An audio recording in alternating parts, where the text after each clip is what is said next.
नमस्कार, यो हो ग्यालेक्सी प्रदेश न्यूज। सुरुवातमा हेडलाइन्स।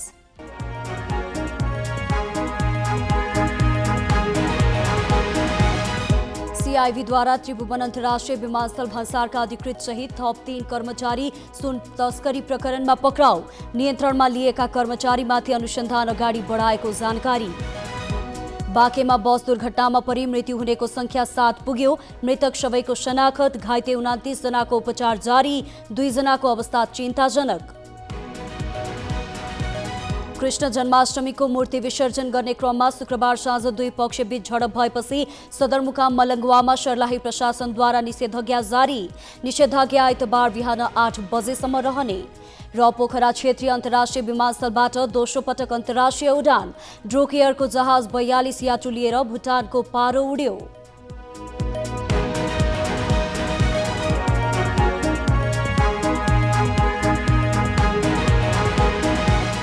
नेपाल प्रहरीको केन्द्रीय अनुसन्धान ब्युरो सीआईबीले त्रिभुवन अन्तर्राष्ट्रिय विमानस्थल भन्सारका अधिकृत सहित थप 3 कर्मचारीलाई सुन तस्करी प्रकरणमा पक्राउ गरेको छ। भन्सार अधिकृत पुष्पा जोशी तथा नायब सुब्बाद्वय कमल परियार र वीरेन्द्र नेपालीलाई सुन तस्करी प्रकरणमा संलग्न रहेको आरोपमा पक्राउ गरिएको सीआईबीले जनाएको छ। सीआईबीले तीनैजना कर्मचारीलाई शनिबार पक्राउ गरेको हो। पक्राउ परेका कर्मचारीमाथि अनुसन्धान अगाडि बढाएको केन्द्रीय अनुसन्धान ब्युरोले जानकारी दिएको छ।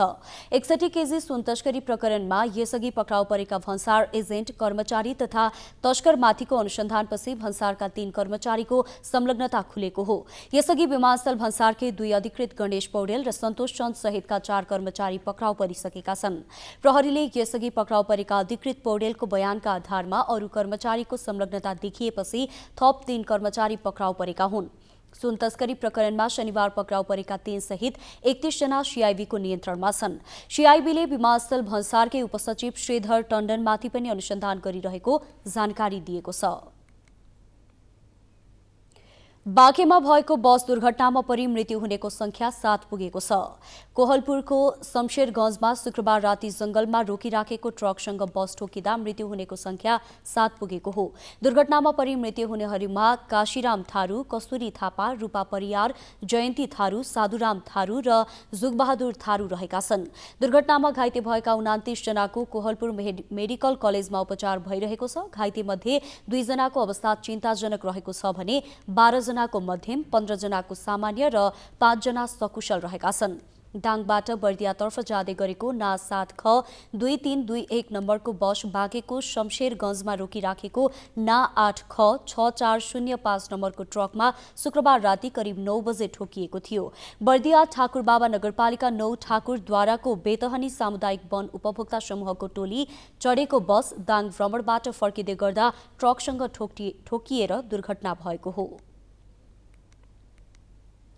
कृष्ण जन्माष्टमीको मूर्ति विसर्जन गर्ने क्रममा शुक्रबार साँझ दुई पक्षबीच झडप भएपछि सर्लाही सदरमुकाम मलङ्गवामा स्थानीय प्रशासनले निषेधाज्ञा जारी गरेको छ। निषेधाज्ञा आज अपराह्न 5 बजेदेखि आइतबार बिहान 8 बजेसम्म रहनेछ। शुक्रबार साँझ कृष्ण जन्माष्टमीको मूर्ति विसर्जन गरेर फर्किने क्रममा मलङ्गवामा 2 समुदायबीच झडप र ढुङ्गामुढा भएको थियो।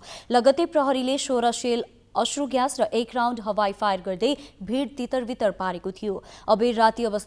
अबेर रातिसम्म अवस्था सामान्य बने पनि शनिबार बिहानैबाट सदरमुकाम मलङ्गवामा टायर बालेर प्रदर्शन र ढुङ्गामुढा हुन थालेपछि स्थानीय प्रशासनले थप सुरक्षा बढाउँदै सर्वदलीय सर्वपक्षीय भेला बोलाएर जातीय र धार्मिक सद्भाव कायम राख्न अपील गरेको थियो।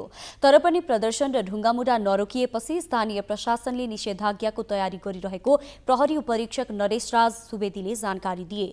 प्रमुख जिल्ला अधिकारी इन्द्रदेव यादवले अप्रिय घटना हुन नदिन सुरक्षा व्यवस्था कडा पारिएको जनाउँदै प्रहरी उपरीक्षक सुवेदी आफै पनि सुरक्षामा तैनात रहेको जानकारी दिए। कुनै अप्रिय घटना हुन नदिन प्रहरी संख्या बढाइएको छ। प्रदर्शन र ढुङ्गामुढाका कारण मलङ्गवाका पसल तथा बजार बन्द छ। बिहानैदेखि मलङ्गवाबाट चल्ने साना तथा लामो दूरीका यातायातका साधन चल्न सकेको छैन। नेकपा एकीकृत समाजवादीका अध्यक्ष एवं पूर्व प्रधानमन्त्री माधव कुमार नेपालले कोशी प्रदेशमा मध्यावधि चुनाव गर्नुपर्ने पक्षमा आफ्नो पार्टी नरहेको बताएका छन्।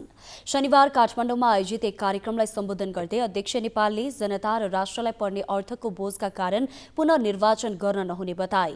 अध्यक्ष नेपालले आफ्नो पार्टीले तेब्बर बढी सीट ल्याउन सक्ने भए पनि देशको आर्थिक अवस्थालाई मध्यनजर गरी मध्यावधि चुनाव नभई मिलेर सरकार बनाउनु पर्ने बताए। उनले कोशी प्रदेशमा मध्यावधि रोक्नका लागि सबै मिलेर जानुपर्ने कि त कसैलाई साथ दिनुपर्ने मात्र दुई विकल्प रहेकोमा जोड दिए। नेपालले मध्यावधि चुनावमा जाँदा आफ्नो पार्टीले अहिलेको संख्याको तेब्बर बढी सीट ल्याउने डरले अन्य पार्टीहरू डराइरहेको दावी गरे।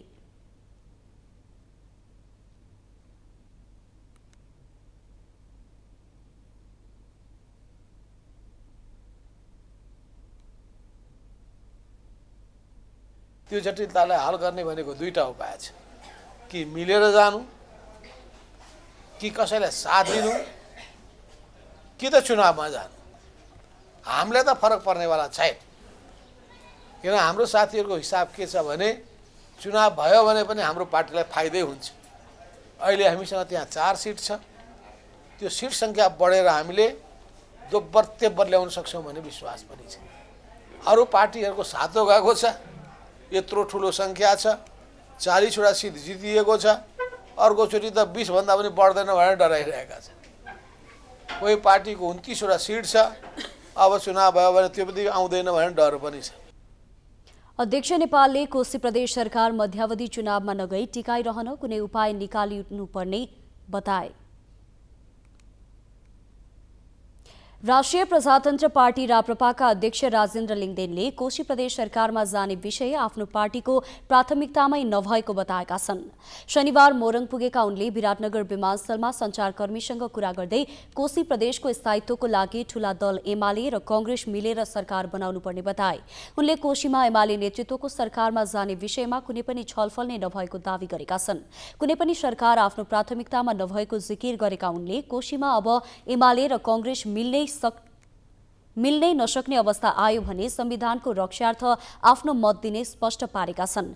तर उनले कोशीमा एमाले र कांग्रेस मिलेरै प्रदेश सरकारलाई स्थायित्व दिनुपर्नेमा जोड दिए। त्यस्तै लिङदेनले बिना शर्त आफ्नो पार्टीले एउटा संसदीय समितिको नेतृत्व गर्ने मौका पाएको दोहोर्याएका छन्।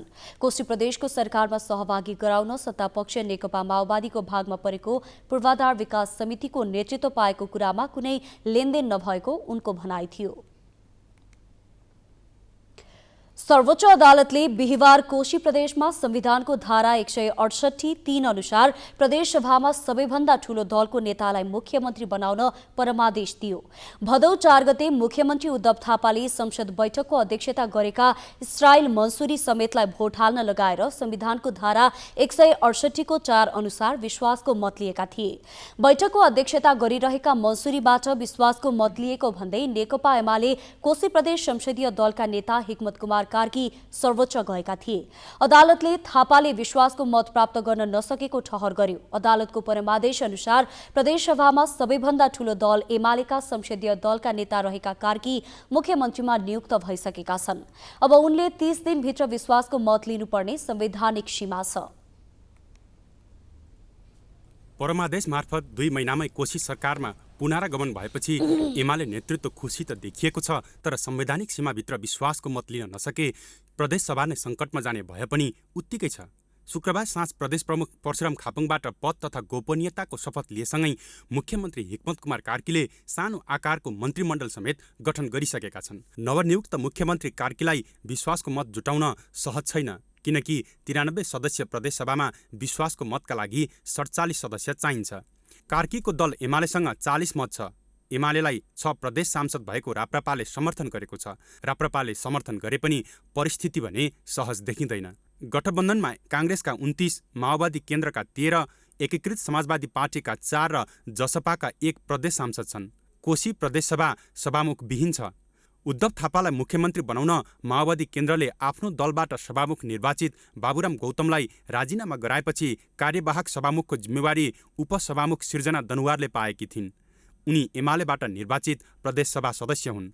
सभामुख चयन नगरी विश्वासको मत लिएर दनुवारले मतदान गर्न पाउँदिनन्। अर्थात् कार्कीको पक्षमा 45 मत मात्र हुन्छ। उनलाई राजीनामा गराए ज्येष्ठ सदस्यको रूपमा काङ्ग्रेस सांसद गयानन्द मण्डलले प्रदेशसभा बैठकको अध्यक्षता गर्नुपर्ने हुन्छ।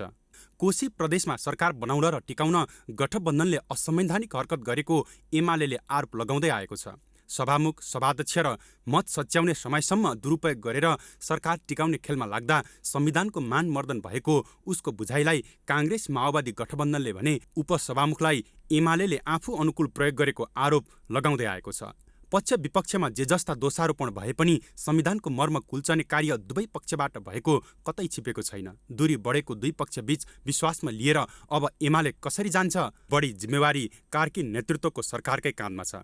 स्थिर ढङ्गले, सुशासन दिने ढङ्गले, जनताप्रतिको जिम्मेवारी पुरा गर्ने हिसाबले हामी सकेसम्म सबै दलहरूलाई हामी समेट्ने, त्यसमा भएन भने केही दललाई चाहिँ के भने समेट्ने, सहमति कायम गरेर आपसी सहमतिका आधारमा शक्तिको बाँडफाँड या कार्यक्रमिक चाहिँ एकरूपता सबै हिसाबले त्यसलाई कसरी समायोजन गर्न सकिन्छ, कसरी व्यवस्थापन गर्न सकिन्छ र कसरी स्थिर सरकार दिन सकिन्छ भन्ने हिसाबले विश्वासको मत पनि प्राप्त गर्ने र अन्य दलहरू जो हामीसँग थप सहकार्यमा आउनुहुन्छ उहाँहरूका निम्ति पनि सजिलो हिसाबले अगाडि बढ्न सक्ने वातावरण हामी तयार गर्ने अधिकतम लचकताका साथ कोसिस गर्छौँ। अहिलेको सत्ता गठबन्धनभित्र त्यति बेलासम्म फाटो नआए कार्कीलाई विश्वासको मत प्राप्त हुन कठिन छ। अहिलेसम्म 6 जना सांसद भएको राप्रपा एमालेकै समर्थनमा छ। तर सङ्घको संसदीय समितिको सभापति लिने बेलामा गठबन्धनलाई सघाउने वचन राप्रपाले दिएको सत्ता गठबन्धनका दलहरूले बताउँदै आएका छन्। राप्रपाले भने यसलाई अस्वीकार गर्दै आएको छ। राप्रपा नेताहरूले यसपटक के गर्ने टुङ्गो लागि नसकेको बताइरहेका छन्। सङ्घीय संसदमा सभापति र प्रदेशमा सभामुख लिएर गठबन्धनलाई सघाउने सहमति गरेको राप्रपा अहिलेको सरकारमा सामेल नहुने कतिपय गठबन्धनका नेताहरू बताउँछन्। प्रमुख प्रतिपक्षी नेपाली काङ्ग्रेस भने सरकारको व्यवहार हेरेर आगामी रणनीति बनाउने दाउमा देखिन्छ। नेपाली काङ्ग्रेस मात्रै होइन, गठबन्धन दल प्रमुख प्रतिपक्षको भूमिकामा रहन्छ, प्रमुख प्रतिपक्ष भूमिका निर्वाह गर्छ। त्यहाँ बसेर जनताका सेवाहरू, विकासमूलक कामहरू, प्रदेशका समृद्धि र उन्नतिका कामहरूमा हामी लाग्छौँ। राजनीतिक समस्यालाई दलहरू बीचबाटै निरूपण हुनुपर्नेमा अदालतको ढोकासम्म विवाद पुर्याउनु दलहरूको अक्षमताको प्रकाष्ठ भएको कानुनविदहरूको बुझाइ छ। विगतबाट पाठ सिक्दै सबै राजनीतिक दलहरू जिम्मेवार नभए कोशीमा मध्यावधि चुनाव निश्चित छ। तर त्यहाँसम्म पुगे व्यवस्थामाथि उठिरहेका आवाजहरू थप सशक्त हुनेछन्। यसले अन्ततः दलीय प्रतिस्पर्धात्मक अभ्यासलाई नै कमजोर बनाउने देखिन्छ। सहकर्मी गगन नुनियाका साथमा मिलन बुढाथोकी, ग्यालेक्सी फोके, काठमाडौँ। पोखरा क्षेत्रीय अन्तर्राष्ट्रिय विमानस्थलबाट दोस्रो पटक अन्तर्राष्ट्रिय उडान भएको छ। आज ड्रुक एयरको जहाज 42 यात्रु लिएर भुटानको पारो उडेको हो। पारो विमानस्थलबाट बिहान 5:55 उडेको ड्रुक एयरको जहाज पोखरा अन्तर्राष्ट्रिय विमानस्थलमा बिहान 6:40 अवतरण भएको थियो। 150 सिट क्षमता भएको उक्त जहाजमा 3 जना यात्रु आएका थिए। जहाज अमेरिकी, क्यानेडियन र भारतीय पर्यटक गरी 42 यात्रु लिएर पोखराबाट पारो फर्किएको छ। हाम्रो पर्यटन क्षेत्र चाहिँ एकदमै आशावादी छ। अब यसमा चाहिँ निकट भविष्यमै पोखरा अन्तर्राष्ट्रिय विमानस्थलबाट अन्य कम्पनीहरू पनि उडान गर्छन् भन्ने कुरामा हामी एकदमै आशावादी छौँ। र एउटै चाहिँ हाम्रो चाहिँ माग के छ भन्दाखेरि पोखरा अन्तर्राष्ट्रिय विमानस्थलबाट कम्तीमा पनि नेपाल एयरलाइन्सको जहाजले चाहिँ 2-4वटा देशमा उडान चाहिँ सुरुवात गरोस् भन्ने हाम्रो चाहिँ सरकारसँग, पर्यटन मन्त्रालयसँग, हाम्रो प्रदेश पर्यटन मन्त्रीज्यू पनि हुनुहुन्छ हैन, उहाँसँग चाहिँ हाम्रो माग चाहिँ कम्तीमा पनि नेपाल एयरलाइन्सले सुरुवात गरिदियोस् भन्ने चाहिँ छ। नेपालका विभिन्न ठाउँ घुमेर फर्किएका अमेरिकन पर्यटकलाई गण्डकी प्रदेशका पर्यटन मन्त्री दिपेन्द्र बहादुर थापा, पोखरा महानगरपालिकाका प्रमुख धनराज आचार्य, पोखरा पर्यटन परिषदका अध्यक्ष पोमनारायण श्रेष्ठ लगायत पर्यटन व्यवसायीहरूले स्वागत र बिदाई गरेका थिए। पोखरामा ड्रुक एयर आउनु सुखद विषय भएको र यसले आगामी दिनमा थप जहाज आउने बाटो खुलेको पोखरा पर्यटन व्यवसायीको बुझाइ छ।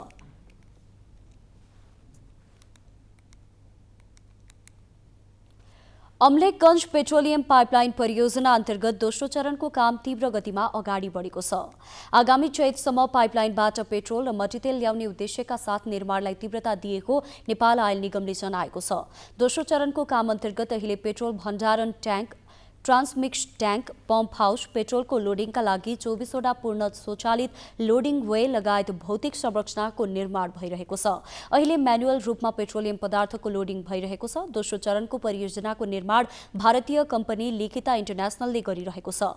परियोजनाको पहिलो चरणको कार्य अन्तर्गत अहिले भारतको मोतिहारीबाट अमलेखगञ्जसम्म पाइपलाइन मार्फत डिजेल आयात भइरहेको छ।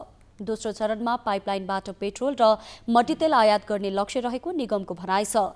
डिपोमा पेट्रोल भण्डारणका लागि 4100 किलोमिटर क्षमताका 2वटा भण्डारण ट्याङ्क तथा डिपो सुरक्षाका लागि 3000 किलोलिटर क्षमताका 2वटा पानी ट्याङ्की तथा 250 किलोलिटर क्षमताका 2वटा ट्रान्समिक्स ट्याङ्क निर्माण भइरहेका छन्।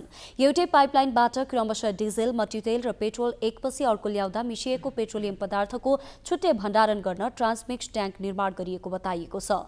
दोस्रो चरणको परियोजनाका लागि निगम र आइओसीले संयुक्त रूपमा लगानी गर्ने गरी सम्झौता भएको थियो, जस अन्तर्गत 2वटा पेट्रोल ट्याङ्क मध्ये निगम र आइओसीले 1 र 1वटा ट्याङ्कको लागत बेहोर्नेछन्।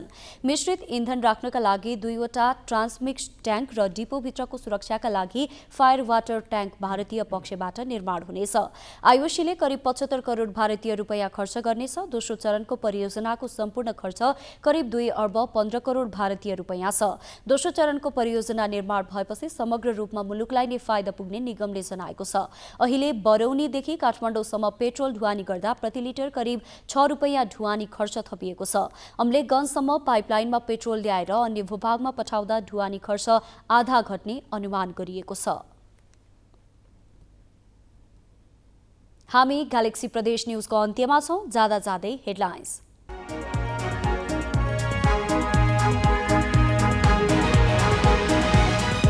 सीआईबीद्वारा त्रिभुवन अन्तर्राष्ट्रिय विमानस्थल भन्सारका अधिकृत सहित थप 3 कर्मचारी सुन तस्करी प्रकरणमा पक्राउ। नियन्त्रणमा लिएका कर्मचारीमाथि अनुसन्धान अगाडि बढाएको जानकारी। बाँकेमा बस दुर्घटनामा परि मृत्यु हुनेको संख्या 7 पुग्यो। मृतक सबैको शनाखत, घाइते 29 जनाको उपचार जारी। 2 जनाको अवस्था चिन्ताजनक। कृष्ण जन्माष्टमीको मूर्ति विसर्जन गर्ने क्रममा शुक्रबार साँझ 2 पक्षबीच झडप भएपछि सदरमुकाम मलङ्गवामा सर्लाही प्रशासनद्वारा निषेधाज्ञा जारी। निषेधाज्ञा आइतबार बिहान 8 बजेसम्म रहने। र पोखरा क्षेत्रीय अन्तर्राष्ट्रिय विमानस्थलबाट दोस्रो पटक अन्तर्राष्ट्रिय उडान। ड्रुक एयरको जहाज 42 यात्रु लिएर भुटानको पारो उड्यो।